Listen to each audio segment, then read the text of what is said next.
Guys, it's Oluchi for Ways Breakfast. Thanks for always tuning in. Our research has shown that you're probably not subscribed to our channel. What are you waiting for? Make sure you hit that subscribe button below so you never miss out on our latest content and stay in the loop with all things Ways. If the channel grows, it means more great content for you guys. So hit that subscribe button now. Nigeria, by extension Africa, battles a growing youthful population and with little or no meaningful engagement leaves a ticking time bomb on our hands. We are a blessed continent with great wealth, both in people and material. Our focus on ways remains driving conversations that affects us all. Topics in the news, social concerns, politics, leadership, governance, empowerment, resource management, conflict management, finance, SME sustainability, technological innovation, food security, health, education, brain drain, our well-being, citizenship, and much more. Our goal is to continuously drive these conversations, keep them burning at the table to effect a positive change, both for our nation and continent. Ways, what are you saying, has a secret ingredient that completes the conversation every single episode, and that ingredient is you. Our past conversations shaped our yesterday. To shape our tomorrow, we must keep talking. So, I want to hear you. Be a part of our live conversations Mondays through Fridays. And let's all have our say.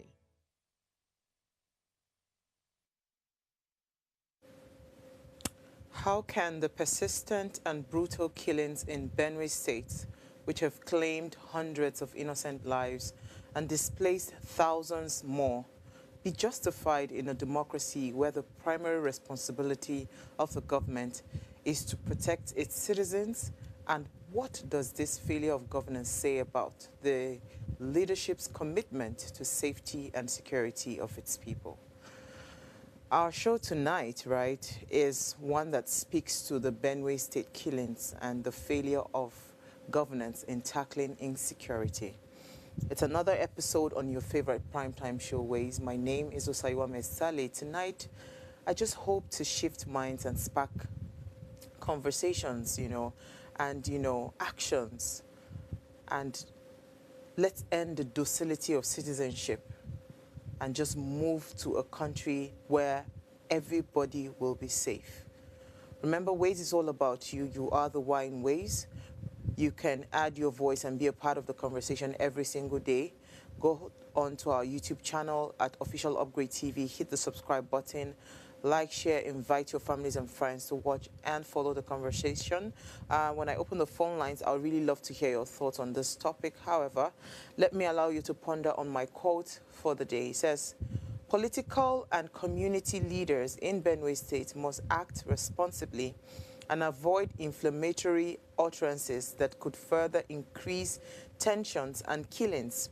This is the time for Governor Alia to act as a statesman and immediately lead the process of dialogue and reconciliation that would bring peace to Benue. And this was said by President Bola Ahmed Tinubu.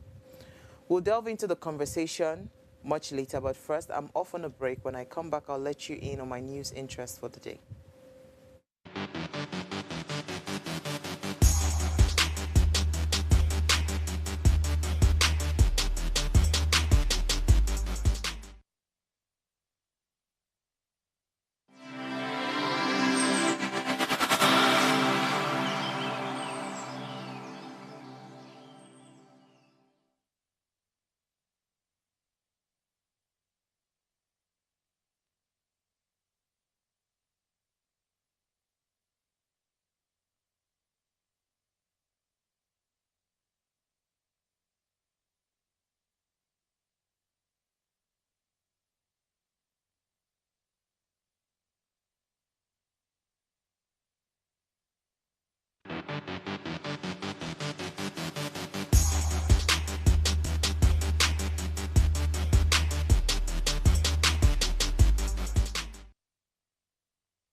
All right, you're still watching Ways. CDS, that's the Chief of Defense Staff General Christopher Musa, yesterday alleged the presence of saboteurs within the Nigerian military, implicating them in the Yelwata massacre in Benue State. That claimed over 200 lives. Now, speaking during a visit to Yelwata to assess the destruction, Musa disclosed that some military personnel have been betraying the army by leaking vital information to bandits.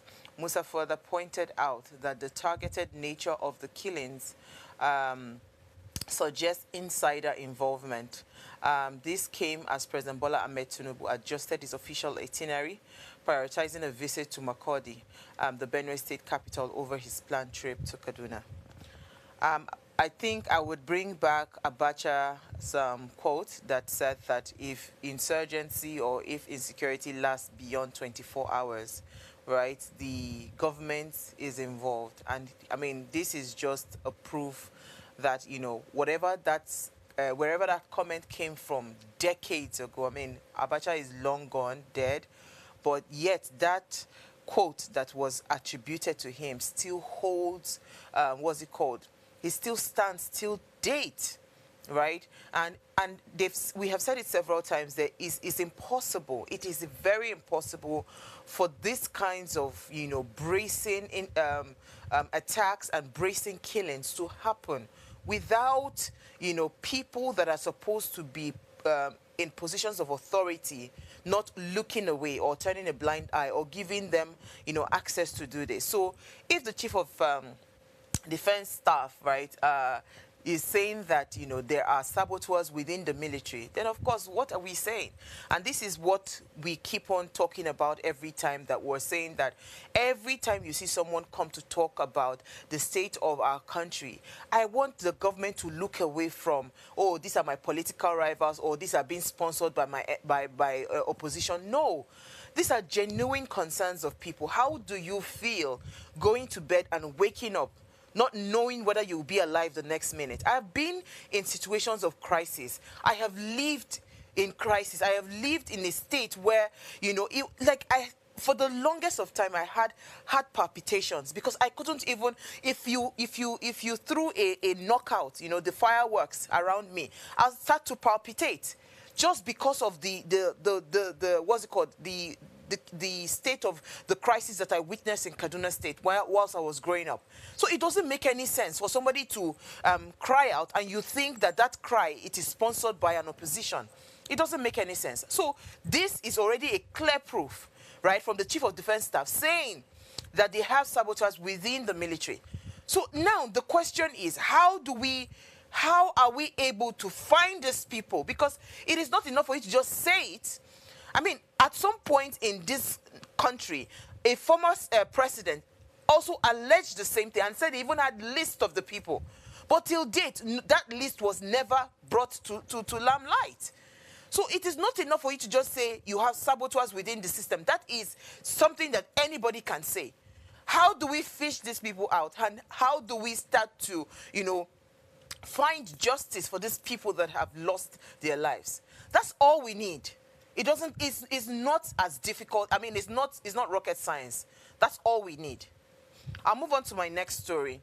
Sokoto to negotiate with repentant bandits and end insecurity. So this is coming from the Special Advisor on Security Matters to the Sokoto State Governor, Colonel Ahmed Usman, retired. He has reiterated that the state government's commitment to lasting peace and security, expressing readiness to explore non-violent solutions to the lingering insecurity challenges in the region. Usman, while speaking with newsmen, declared that the government's openness to dialogue with the repentant bandits who are genuinely willing to lay down arms and embrace peace.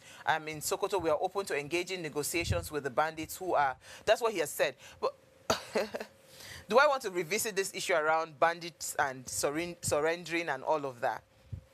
Well, they'll say that in the past, the Niger Delta militants, right, they actually also, they granted them amnesty, because this is just speaking to amnesty. I don't know how this modality would work, because bandits are people that actually have gone to unalive a lot of people, displace them from their homes. You know, there's just a lot of things that would happen for you to be called a bandit, right? There's a lot of things that will happen for you to be called a bandit. So it's not enough to just surrender arms. I don't understand how it seems like we are encouraging impunity in this country, because I've never understood the rationale behind bandits being granted amnesty, and I don't think I would ever understand it. Maybe if you have answers to that, you can call in and let me know what is the rationale behind bandits and amnesty.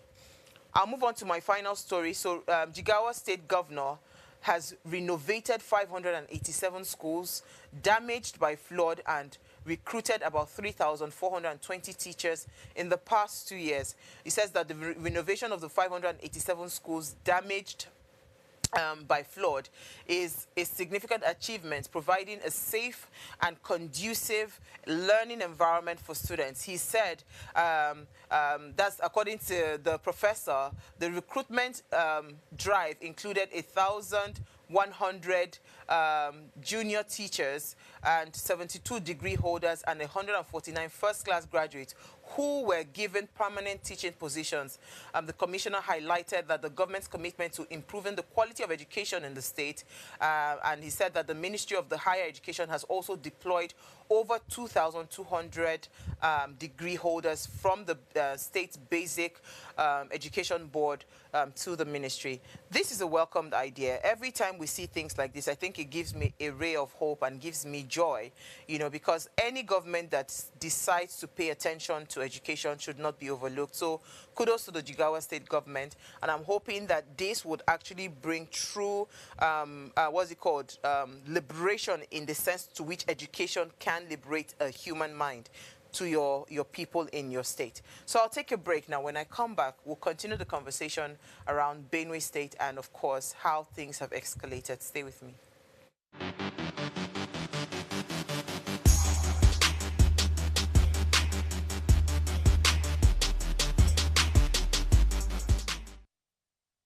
Life is made up of moments, some that fill us with joy, others that test our strength. Welcome to Heartlines. This is our space to explore the highs and lows of human connection, the love, the heartbreak, and resilience that shapes our life. From relationships to friendships, parenting to partnerships, and so much more. Every week, we share stories and conversations that define us, navigating love, separations, the struggles of parenting, dealing with anxiety and managing the pressures and stress of life. Real conversations that bring us closer, helping us heal, grow, and connect. So join me Mondays through Fridays at 10 p.m. for Heartlines, the show where we'll connect hearts, have real conversations with real people, one story at a time. Tell us you're a Nigerian without saying a word. Energy security is one of the most pressing issues for many developing countries like Nigeria. And if there's going to be any meaningful progress, addressing our energy issues is non-negotiable. I need to see light from my house.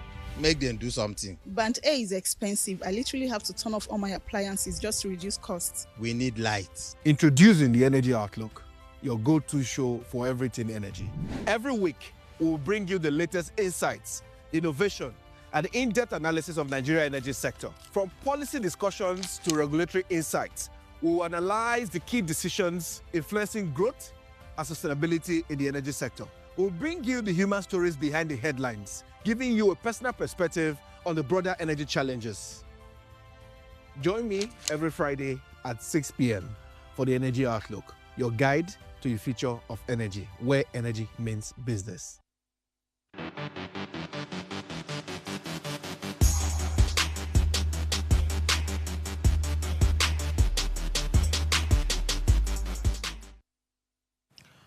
All right, thanks for staying tuned. Now, the ongoing violence in Benue State has escalated significantly, with recent attacks in June of 2025 resulting in the death of, some have reported, over 200 people in Yelwata village. Now, this incident is part of a broader pattern of violence driven by land disputes and ethnic tensions between farmers and cattle herders in the Nigeria's middle belt.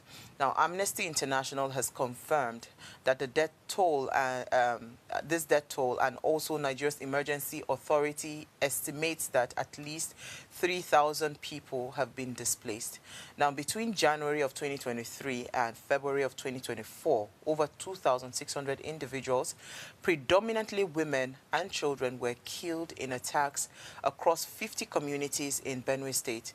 And these assaults, totaling 135 in number, led to a widespread displacement with over 489,000 people seeking refuge in camps and host communities. Now, 18 of the state's 23 local government areas have been affected by the ongoing insecurity. And this violence has severely impacted agriculture, with more than 80% of farming population in Agatu, Guma, and Gwer West displaced and unable to access their farmlands. Additionally, over 55 schools have been destroyed or closed due to insecurity, depriving thousands of children of their rights to education. Now, as we all know, in response to these persistent attacks, the President, Bola Ahmed Tinubu, has condemned the violence, which is what every other president have done in the past. And, of course, he scheduled a visit for the state, for the first time since, taking office. I don't know if we have seen the letter, because there have been a lot of critics that have come online, to talk about how the governor, is trying to rally people around to come welcome the president, instead of focusing on the core issue, which is the insecurity that is even making the president. Because I think what has happened is that a lot of people cried out on social media. This is the first time you see influencers, this Benue State, what is going on in Benue State, it saw a lot of social media content creators and influencers come out to speak. Unlike in the past where everybody just kept mum, right? People were actually talking, and I think that was what agitated, this visit. Because on the Father's Day celebration, right, we didn't see anything, from the presidency. So that was part of the backlash that they got, to say that people are being, unalived in your country, and yet you just kind of, brushed it aside as if there was nothing going on. So that was what necessitated the visit that the president, has said that he's going to visit the state. So Governor Hyacinth Alia, right, has suggested that the formation of vigilante groups as a potential solution. And he has also emphasized that the security is a collective responsibility. This is where I always get a bit of, I don't want to be riled up today. I actually want to speak calmly. But the truth is, you can't keep saying that security is a collective responsibility, right? Like, as it is right now in Nigeria, we are our own government. We supply everything for ourselves, our water, our roads, our light, everything. If you are going into a position of leadership, part of your core responsibility as the chief C, how do they call it? You are in charge of that state. Part of your core, your number one responsibility is the protection of lives and properties in that state. So you as a governor cannot come and tell me that security is our collective responsibility. No. If you have failed as a governor, I think you should step aside and let somebody that has the capacity and the competence and the willpower, right, come in and solve the problem. I see Nigeria as that place where it seems like people are afraid to do things, right? People are afraid to tackle things head on because everybody is just afraid. All of us want to be alive, but yet want to go to heaven, right? It doesn't make any sense. The point is, when we went through several crises in Kaduna State, right? Then it was Governor McCarthy that was our governor.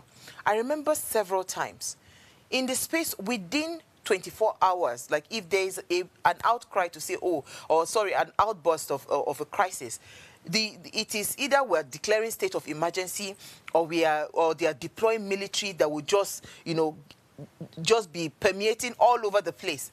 So what is happening? River State, something happened in River State. All of a sudden, a state of emergency was declared. The governor was suspended. This is it's 10 times bigger a crisis than what went wrong in River State. And yet, there's no state of emergency that is declared. Everybody's still going as business as usual. The only thing that I've seen now is that citizens are no longer calming down. They are waking up to say, you know what, we can't sit here and somebody will just come and unalive us. Citizens are now waking up to fight for their lives. And it doesn't make any sense. Because what is now the role of the government? Civil society organizations, they have criticized the government, right, the state government, for lacking the political will to effectively address the crisis. And this is what I'm saying.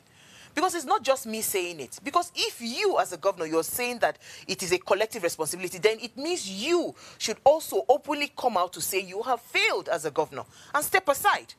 Then let somebody that is competent and somebody that has the willpower to fight these things. We know that some of these things are deeper-rooted issues than the surface, than what is being projected. And this is why we're having a lot of challenges. What is going on in Benue State affects all of us. Benue State is supposed to be the food basket of the nation, right? A lot of things that are happening. I mean, we had one of the ladies that sell yam, Onishu, some months back, I think last year. And she was telling us how, while we're shouting that we're buying 1 tuber of yam, 10,000, 15,000, it is because of the crisis in Benue State. So is it not a no-brainer that if insecurity is solved in this country, I think 50 or 60% of our challenges will just disappear? Because we have a looming food crisis on our hands. We have insecurity going on. People are not able to go to their farmlands. So please, if you as a governor, you don't have the capacity to handle this thing and deal with it, then you should step aside, let somebody else that have the capacity do it. Because the nature of this violence, right, that is going on, the conflict in Benue State, it primarily stems from land disputes between indigenous farmers communities and the nomadic herders. That is fueled by ethnic and religious tensions. It's very simple. We've shouted in this country, we have said it several times. This, nomadic movement of herders going across on foot and crossing across different states and all of that. Maybe that formula is no longer serving us as a people. Let's start to have ranches where they just stay and their cattle graze there. Then you stay away from people's farmlands. Because now we have seen that a lot of these people have gone under the guise of herders. And they have gone to perpetuate a lot of evil. And if you notice, what the reports are saying is that these attacks are often well coordinated. Right? Very coordinated, and yet the state response has been reactive and not proactive. You already know the pattern. So as a leader, are you not supposed to be strategic? What you do with insecurity in Nigeria, it is not noise. It is strategy that will solve this problem. And secondly, I saw a post where the person that is supposed to be in charge of feeding us has said that the crisis in this country, it is prayer that we will pray for the food crisis. Does it make any sense? Does it make any sense? Villages are being sacked. Homes are being burnt. Farmlands, people are being displaced from their lands. And there's no visible presence of government to stop or prevent it. And you say we should be praying. I promise to be calm today. But you see, security often, right? Security forces often, they arrive too late, or sometimes even not at all. Because in this case, how can... I mean, I watched a video where somebody said 14 members of his family gone. Like, how do you sleep?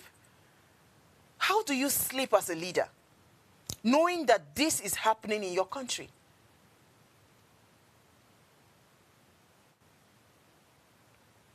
People are reporting the cases of these attacks. You know, they've been reporting several attacks in the last hours that have passed. Yet, right? Yet no reinforcement or that has come to their aid.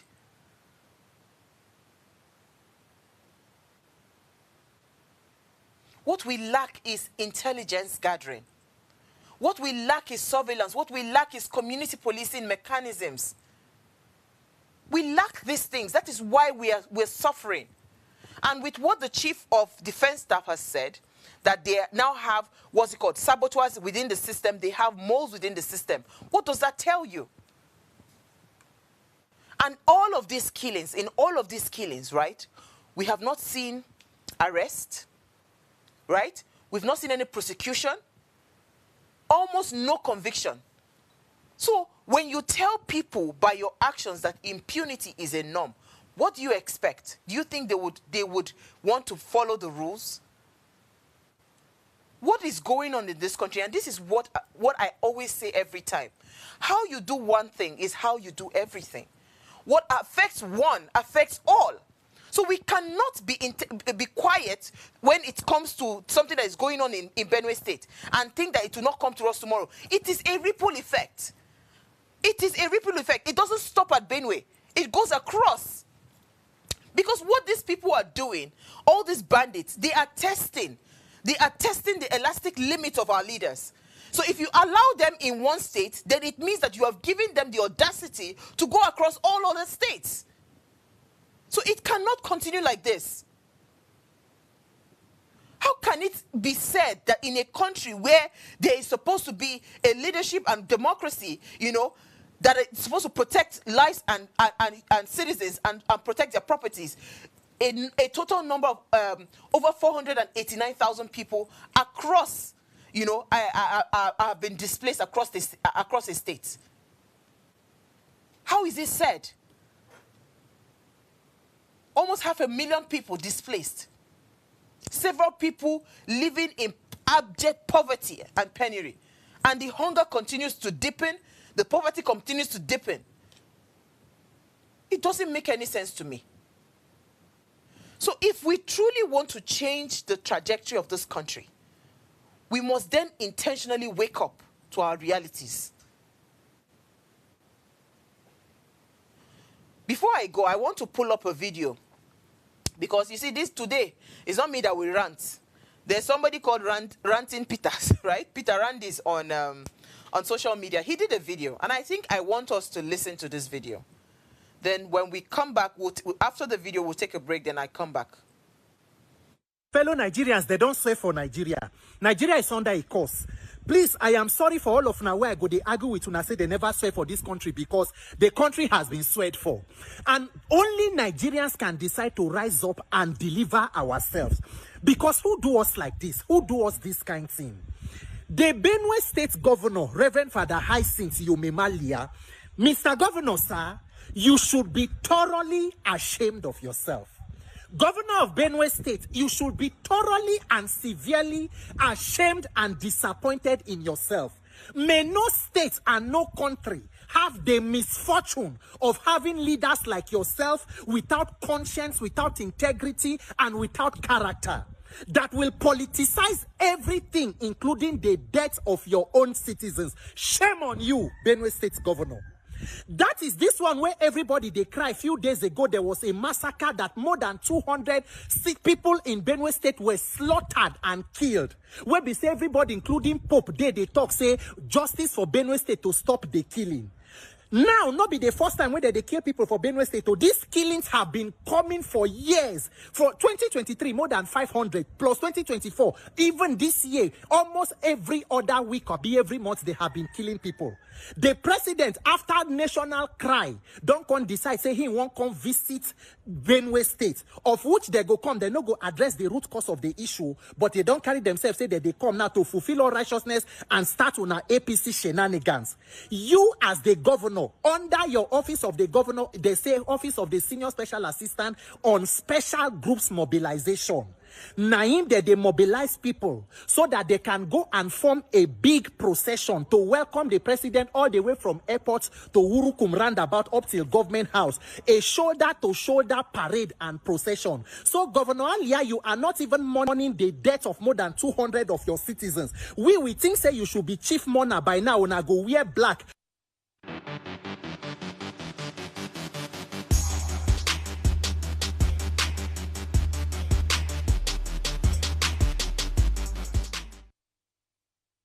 Life is made up of moments, some that fill us with joy, others that test our strength. Welcome to Heartlines.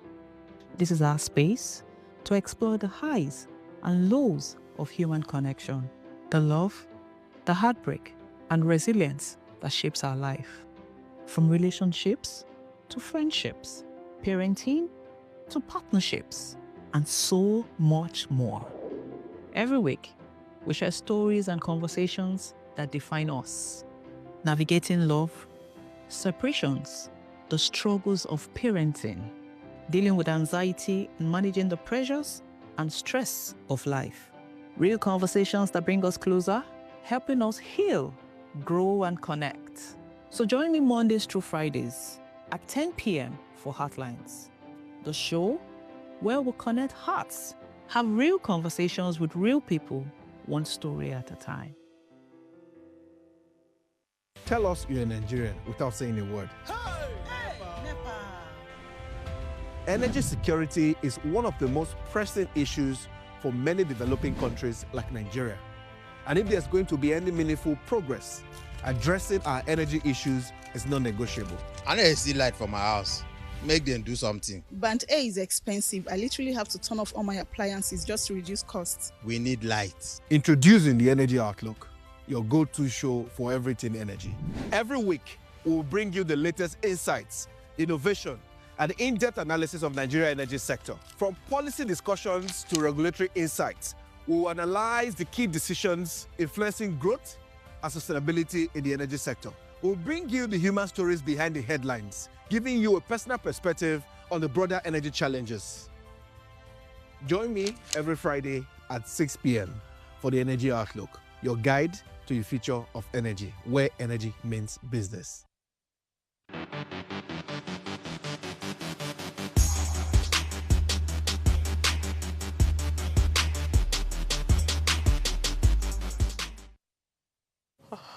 All right, thanks for staying tuned. Now, if you're just tuned in, we are having a conversation around the Benue state killings and just addressing the failure in governance in tackling insecurity.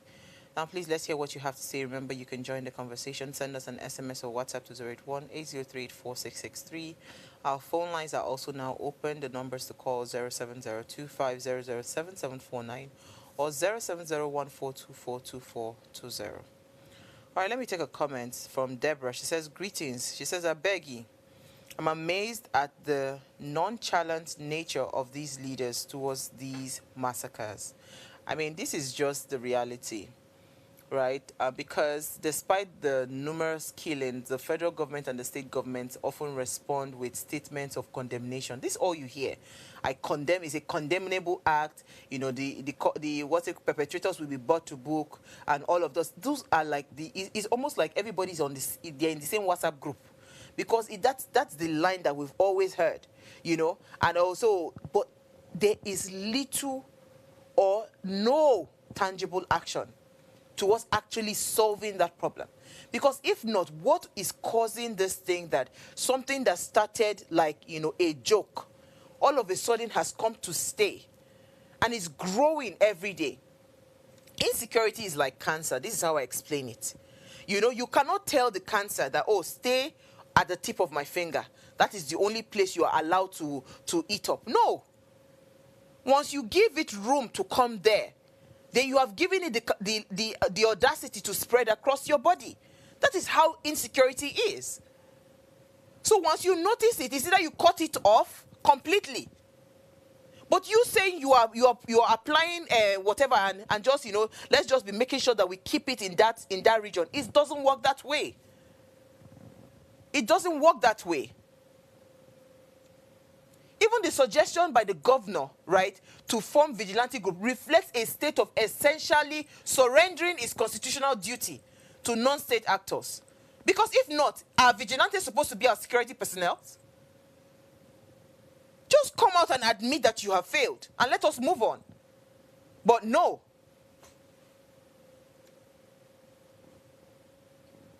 I feel like this is a lack of political will. And this is across board. Some people are benefiting from this insecurity. Let us go and check the history. I don't want to just bring conspiracy theories here. A lot of these states that have been attacked several times, that have been destroyed, that people have been displaced, go and check. They have very rich mineral resources. Go and check it. Do your findings. So somebody is benefiting from this insecurity.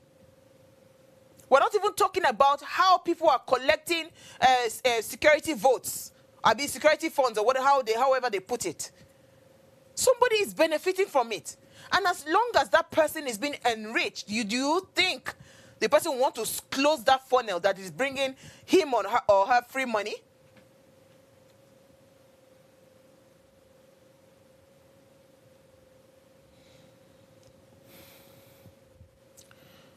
Osa says, Nalayo, Nigeria doesn't need more prayers. Nigerians have been praying and things are getting worse. Now it's time for drastic and forceful actions.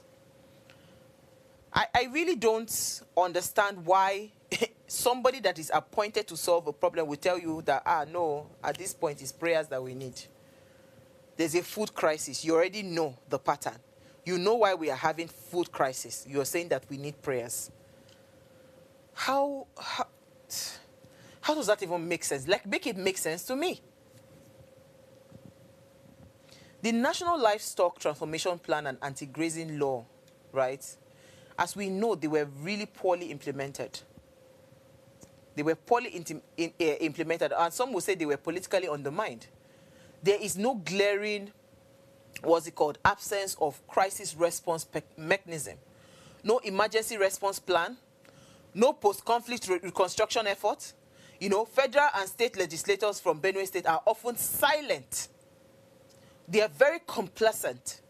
And they, of course, most of them are distracted by partisan politics. Let us go back to the governor's letter. If they can pull up that letter. Because when President Bola Ahmed Tinubu said he was coming to the state, the coming to the state was not coming on behalf of, APC agenda. He was coming to the state to come and see the issue around, the political crisis, the conflict and the bandit crisis in the state. But let us read this letter. It says, I am pleased to notify you at the instance of our dear governor, His Excellency, the leader of the All Progressive Congress in Benue State, to mobilize massively to give a rousing welcome to our president. The support group's constituency is required to form a colorful, shoulder-to-shoulder spread procession from the airport to Wurukum roundabout and down to the government house, Makodi, where the president will address a town hall meeting. Accreditation will be done strictly by the numbers and colors. Leaders of the group will contact the office of the senior special advisor to the governor on special group mobilization for more information. Kindly accept the governor's gratitude for your commitment and be assured of my highest regard and esteem, yours sincerely. Please, in all of this letter, where does it state that there is a crisis in Benue State? My people have been unalived. My people have been displaced. And we are at war with bandits. And we must fight the solution. And the president is coming, as the chief officer in charge of the entire nation to come and help us, put a stop to this crisis. Where in this letter does it state? Tomorrow, if we talk now, they will say it is politically sponsored by my political enemies. How does this make sense? Benue State Benue, right, is a case study in a state fragility when a government cannot protect lives or property. It loses that legitimacy. This crisis threatens national security as displaced populations migrate into neighboring states, creating a wider instability. Yet, it is APC gathering, wear colors, do shoulder to shoulder, all the way to the government house. How? I'm tired. I'm tired of all of these things. But you see, we can't keep quiet. We can't stop talking. If I have not experienced living in a crisis state, like a state that is, would I call it war-torn or whatever, I wouldn't even understand what people are going through. We saw people burnt alive. Like literally, you come out in the morning and you see human beings like roasted goats on the floor. Why? Because some people feel like they have the right to just do as they please. There is no rule to be obeyed.